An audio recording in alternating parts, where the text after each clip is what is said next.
semuanya, berjumpa lagi dengan saya Dina Purnama Alam, ya guru fisika. Nah, kali ini kita akan belajar tentang dinamika rotasi. Apa itu dinamika rotasi? Ya, dinamika rotasi itu kita nanti akan bahas tentang yang pertama tentang momen gaya atau torsi, yang kedua itu kita akan membahas tentang momen inersia, yang ketiga itu kita akan membahas tentang energi kinetik rotasinya, dan yang terakhir kita akan membahas tentang hukum kekalan momentum. Nah, kali ini kita akan membahas terlebih dahulu tentang apa? Tentang momen gaya atau torsi, ya. Yuk kita belajar bersama-sama. Nah, aplikasi dari momen torsi itu, ini dia pintu.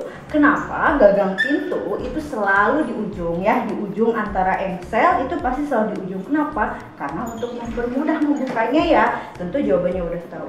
Selain itu, biar apa? Biar momen gayanya itu besar. Kenapa? Karena jaraknya terhadap engsel itu sangat jauh, mengakibatkan si torsinya itu sangat besar.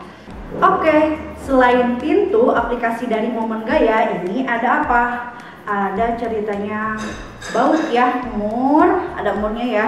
Nah, kita tahu ceritanya ini dinding, terus ini sudah dipasang bautnya.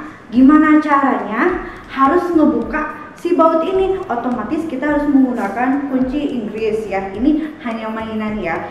Nah, ternyata ketika ingin membuka si obeng ini, ya, ketika membuka si obengnya, si bautnya, ini harus seperti ini kan. Ini kunci Inggrisnya itu tangan kita terus di paling ujung. Terus kita simpan, terus kita putar, ya. Terus kita putar. Harusnya ini karena ini mainan memang agak susah, ya.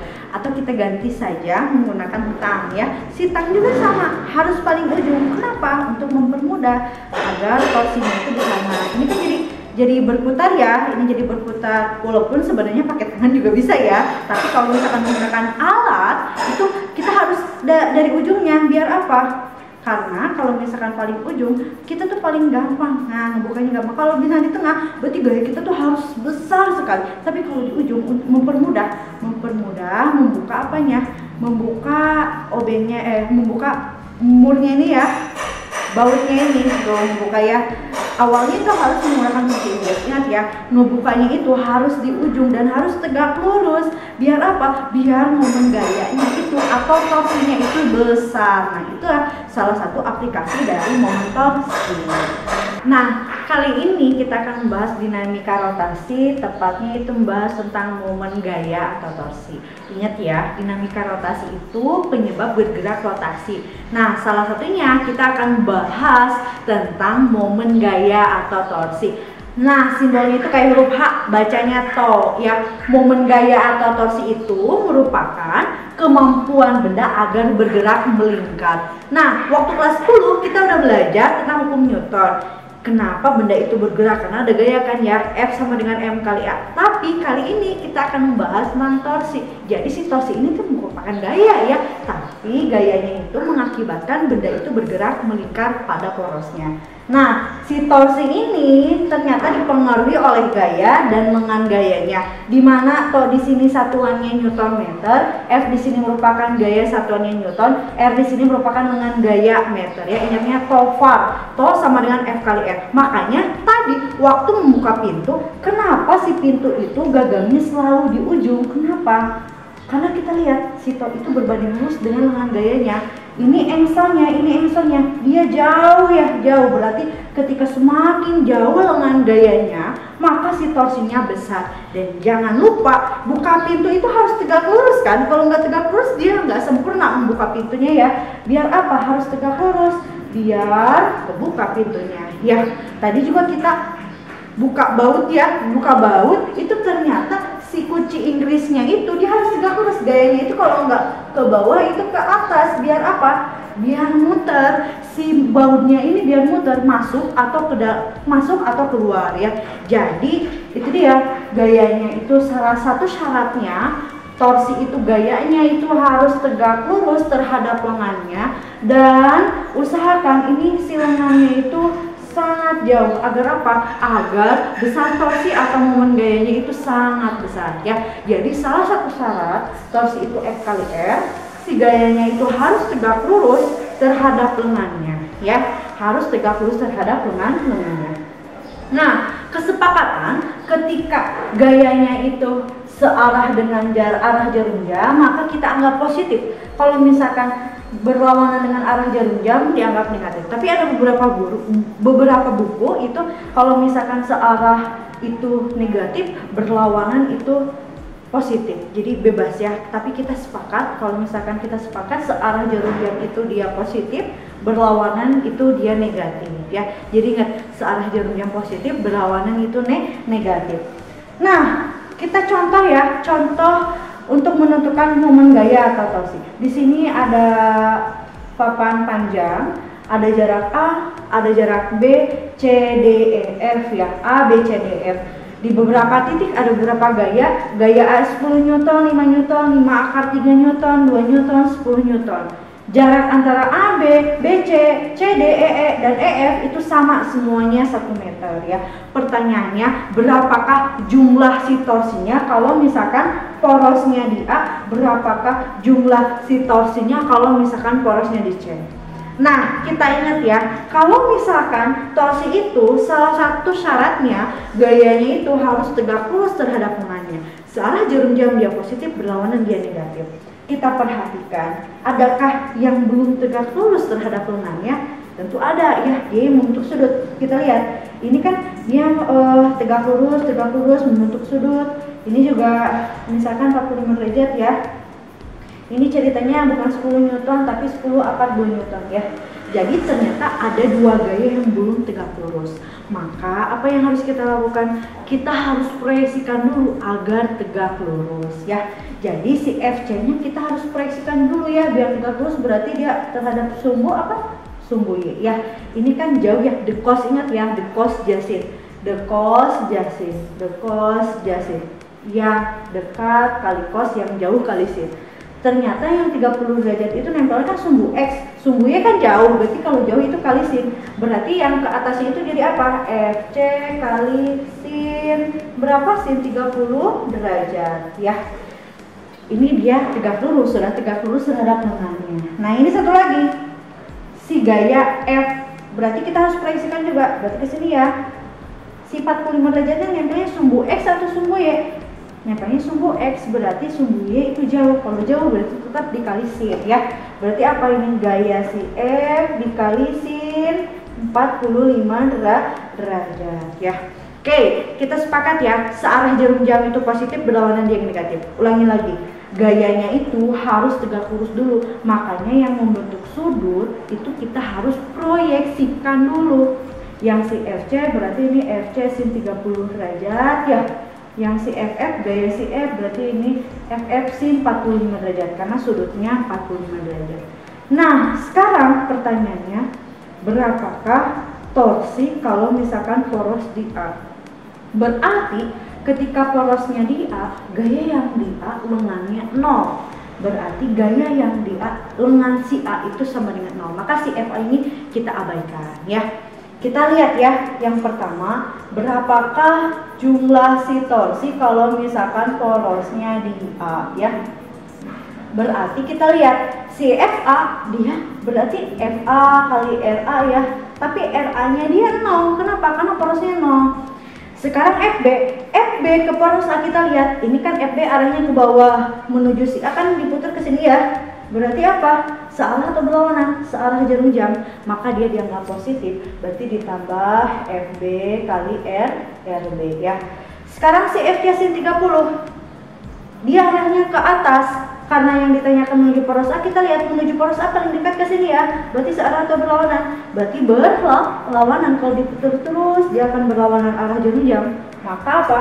Dikurangi FA sin 30 derajat dikali sorry ya, tapi FC ya.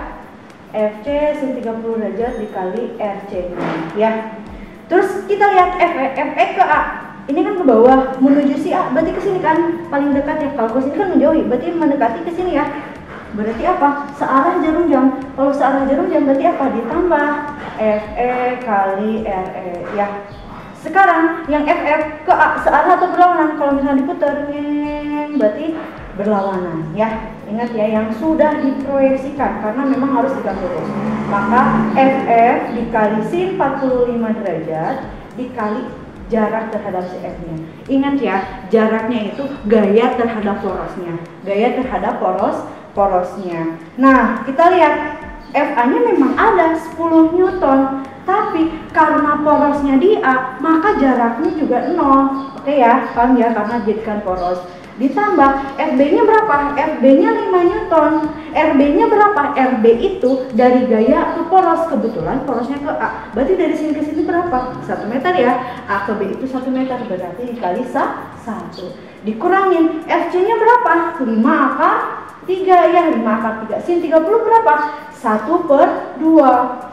Dari si FC ke A berapa? Dari sini ke sini karena porosnya si A berarti 2 ya, dikali 2 ya. Terus ditambah FE-nya berapa? FE-nya 2 Newton. RE-nya dari sini ke si poros A berapa? 1, 2, 3, 4. Berarti dikali 4 ya. Dikurangin FF-nya berapa? 10 akar 2 sin 45 derajat itu berapa? Setengah akar 2 dikali RF-nya dari sini ke sini berapa? 1, 2, 3, 4, 5 ya, dikali 5. Maka didapatkanlah hasilnya 10 kali 0, 0 ditambah 5 dikurangin 2-nya habis ya. Ini 2-nya saling menghilangkan. Oh, saling menghilangkan ya. Ini juga 10 bagi 2 berapa? 5 ya. Berarti dikurangin 5 akar 3 ditambah 2 kali 4 itu 8. Akar 2 kali akar 2 itu 2 kali 5 10. 10 kali 5 50 ya. 50. Berarti berapa? 0 tambah 5 tambah 8. Berarti ini dikurangi 50. Jadi berapa? Berarti 5 dikurangi 5 akar 3 itu 1,7 ditambah 8 dikurangi 50 ya. 5 tambah 8 kan 13 ya. 13, 50 dikurangi 13 seberapa nak? 30 negatif 37 ya. Negatif 37 dikurangin 5 akar 3 misalkan ya. Jadi nilainya segini ya. Nanti kalian jumlahkan aja ya. Pokoknya nilai negatif 37 dikurangin 5 akar 3 Newton meter. Jadi torsi kalau di poros A itu nilainya seperti ini ya. Oke ya. Sekarang kalau misalkan yang ditanyanya porosnya, kalau misalkan porosnya di C, berarti gimana kalau misalkan porosnya di C? Porosnya di C. Berarti kita tinjau yang si C. Otomatis gaya yang di si C itu dia sama dengan 0 ya. Kita lihat dari si A. Si A ke si C lihat. Berarti kalau misalkan ke si C berarti berlawanan arah jarum jam. Kalau misalkan berlawanan arah jarum jam berarti apa? Negatif. Negatif FA kali RA ya. RB ke si C berarti dia juga berlawanan ya. Kalau misalnya ke titik C kan ke sini ya, berlawanan, berarti negatif FB kali RB. Si C-nya dia 0, langsung aja 0. Kenapa? Karena kan jadikan poros, maka si lengannya 0. FE ke si C dia searah, berarti ditambah ya FE kali RE ya. FF sin 45 ke si C dia berlawanan, berarti apa? Dikurangin ya. FF kali sin 45 derajat dikali RF-nya berapa ya. Maka dapatkanlah FA-nya berapa? 10 Newton, berarti negatif 10. RA-nya itu dari mana? Dari si gaya ke si C, berarti 1, 2, berarti dikali 2 ya. FB-nya berapa? 5. Jaraknya dari B ke si C berapa? 1. Berarti 5 dikali 1 ya. Ditambah 0, si FE-nya berapa? 2. Dari E ke C 1, 2. Ingat ya, dari gaya ke si porosnya 2 dikali 2 ya. Terus dikurangin si FF-nya berapa? FF-nya itu 10 akar 2 ya. 10 akar 2 sin 45 derajat itu setengah akar 2. RF ke si C 1, 2, 3. Berarti jaraknya itu 3 ya.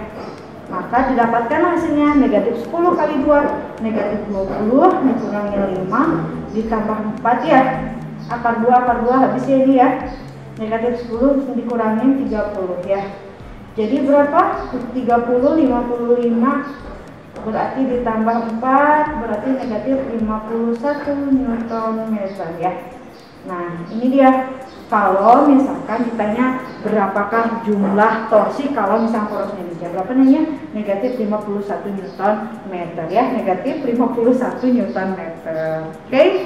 Nah itu dia pembahasan tentang momen gaya atau torsi ya, semoga dimengerti. Nah, itu dia pembahasan tentang momen gaya atau torsi. Ingat ya, tofar, to sama dengan F kali F. Oke, see you.